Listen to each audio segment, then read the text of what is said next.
Hai teman-teman, welcome back. Semoga pada sehat-sehat selalu ya. Kalau di konten sebelumnya aku udah bahas siklus akuntansi dari awal sampai akhir. Sekarang aku bakal bahas secara spesifik dari jurnal umum sampai neraca saldo. Bentuknya berupa latihan soal dan nanti kita bakal bahas bareng-bareng. Let's go. Nih, anggaplah ada suatu perusahaan namanya PT Koran Koala. Buset dah, baru juga mulai udah ada sedabrak angkanya. Ini namanya post closing trial balance atau neraca saldo setelah penutupan per tanggal 31 Maret 2021.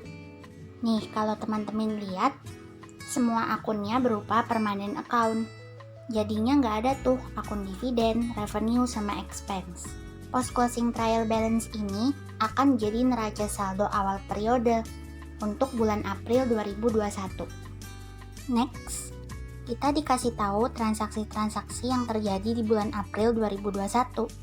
Kita bakal bikinin jurnal umumnya, terus posting ke ledger atau buku besar, and kita susun trial balance-nya. Pertama, ada transaksi tanggal 3 April 2021, yaitu kita menerima pesanan dari Bulala dengan total harga 35 juta yang akan diselesaikan dalam waktu seminggu. Perusahaan menerima uang muka sebesar 5 juta. And kali ini kita akan catat dengan pendekatan hutang. Nih, biar nggak lupa, aku ingetin lagi teman-teman. Kalau transaksi kayak kita terima uang muka itu bisa dicatat dengan dua pendekatan, yaitu pendekatan hutang dan pendekatan pendapatan. Untuk bedanya kayak gimana, nanti teman-teman bisa cek di konten yang sebelumnya ya, yang review siklus akuntansi. Nah, sekarang gimana caranya kita menjurnal transaksi ini dengan menggunakan pendekatan hutang?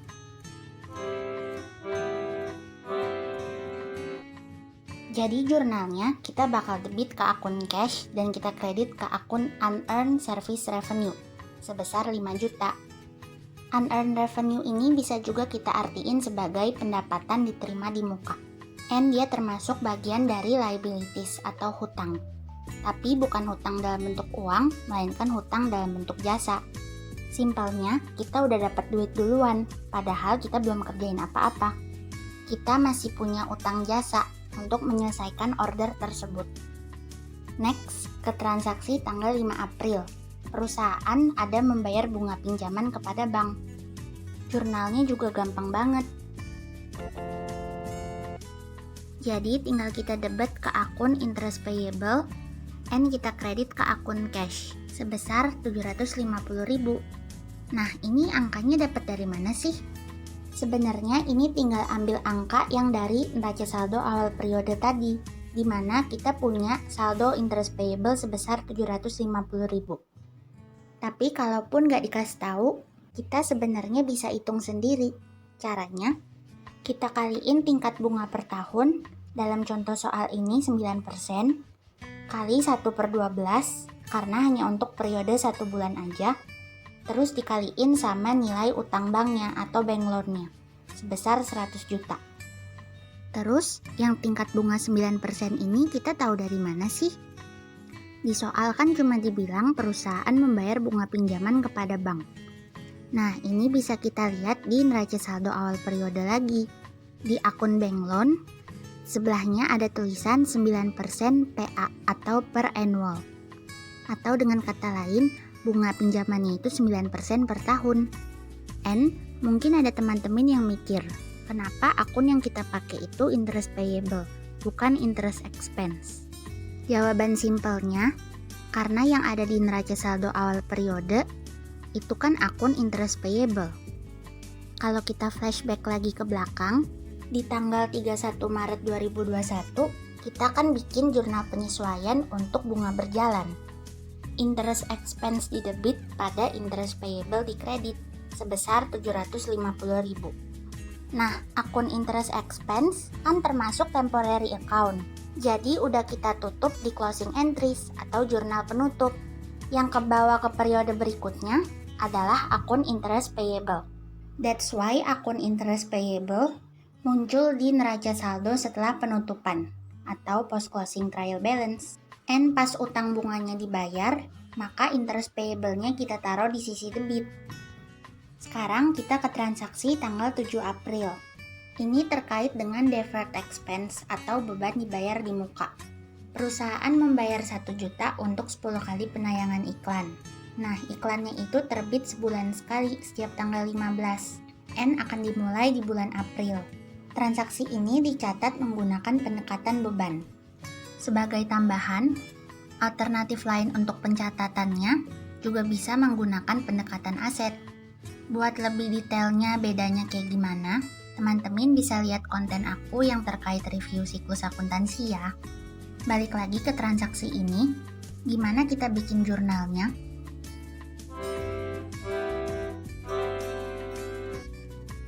Simple banget, karena kita pakai pendekatan beban, maka kita debit ke akun advertising expense atau beban iklan.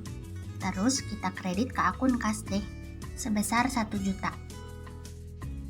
Next, tanggal 10 April, kita udah menyelesaikan pesanan yang dikasih sama Bu Lala, yang pas transaksi tanggal 3 April.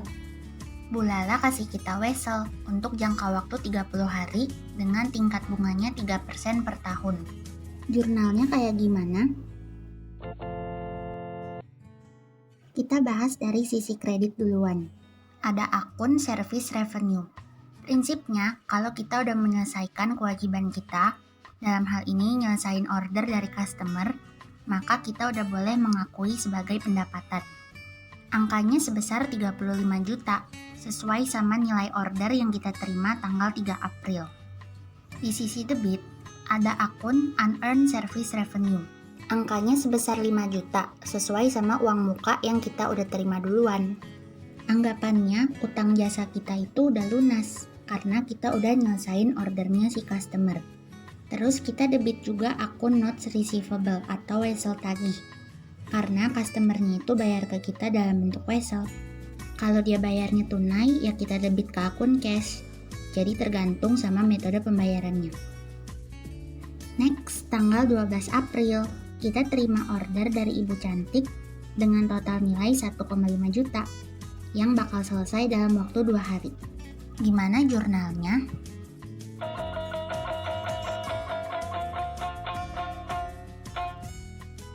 Haha, ini soal bonus. Jawabannya no entry. Loh, kok bisa? Soalnya kita cuma terima order, gak ada terima kayak semacam uang muka. Jadi kita nggak bisa debit ke akun cash ataupun kredit ke akun unearned. Nah, meskipun jurnalnya ini nggak ada, jangan lupa teman-teman tetap tulis tanggal dan keterangan no entry ya. Jadi jangan bener-bener ditinggalin kosong gitu aja. Berikutnya, ke tanggal 13 April. Membeli perlengkapan kantor secara tunai sebesar 1 juta. Mirip kayak transaksi iklan di tanggal 7 April, transaksi ini juga bisa dicatat pakai pendekatan aset atau pendekatan beban. Tapi kok sekarang kita nggak dikasih tahu ya pakai pendekatan apa? Gimana cara kita taunya? Nah, teman-teman bisa lihat di neraca saldo awal periode. Ada nggak akun terkait perlengkapan kantor atau office supplies? Ternyata ada nih, akun office supplies di neraca saldo awal periode. Berarti kita bisa simpulin kalau pendekatan yang digunakan adalah pendekatan aset. Jurnalnya juga gampang banget. Langsung kita debit ke akun office supplies atau perlengkapan kantor, and kita kredit ke akun cash sebesar 1 juta.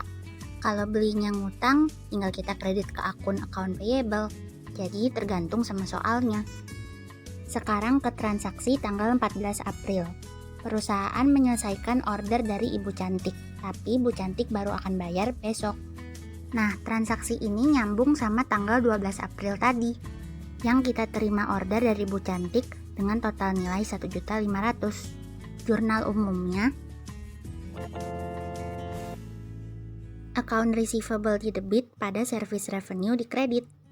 Muncul akun account receivable karena kita belum terima pembayaran dari Ibu Cantik.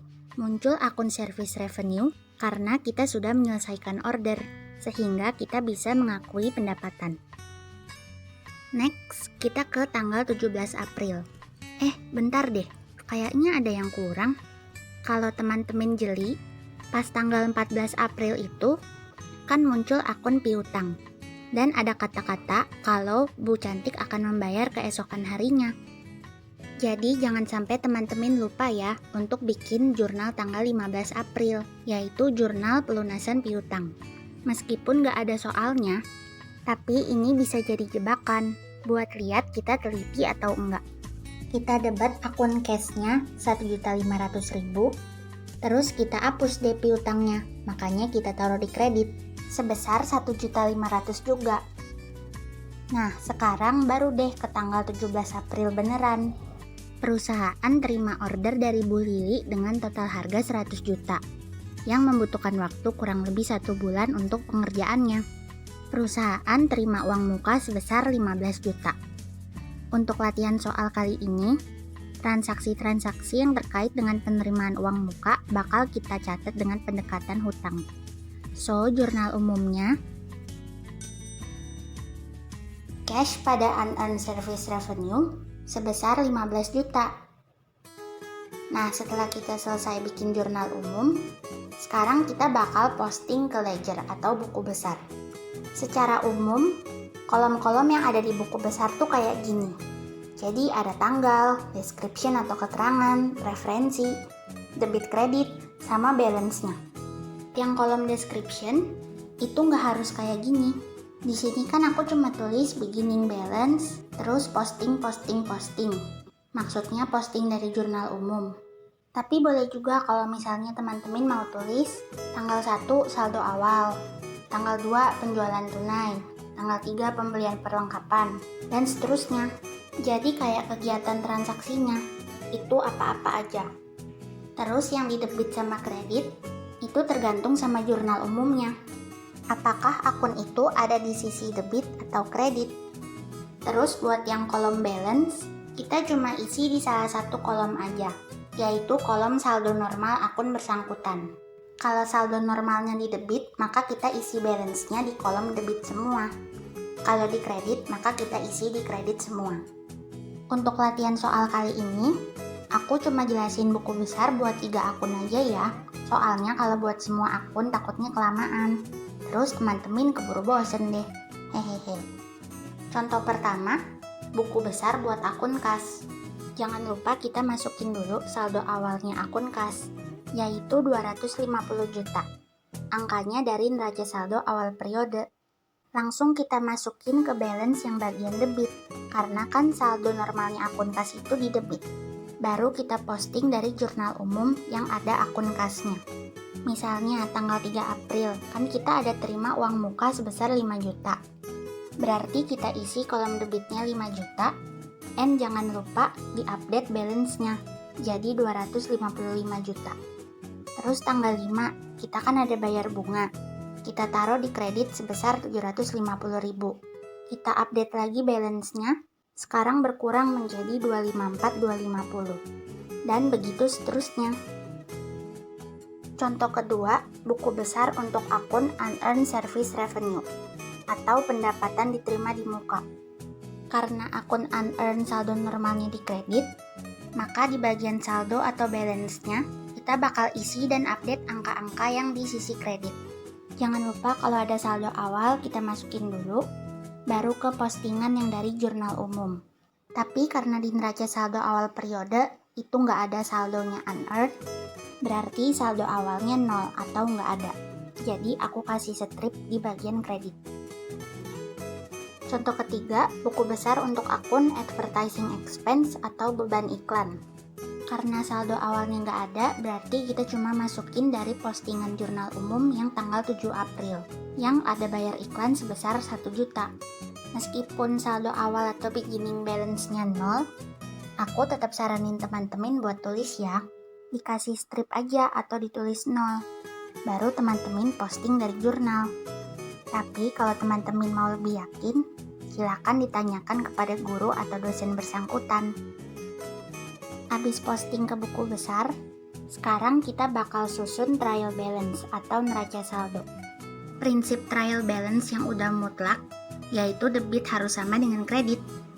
Untuk trial balance ini, akun-akunnya meliputi akun real dan akun nominal, atau permanen dan temporary account.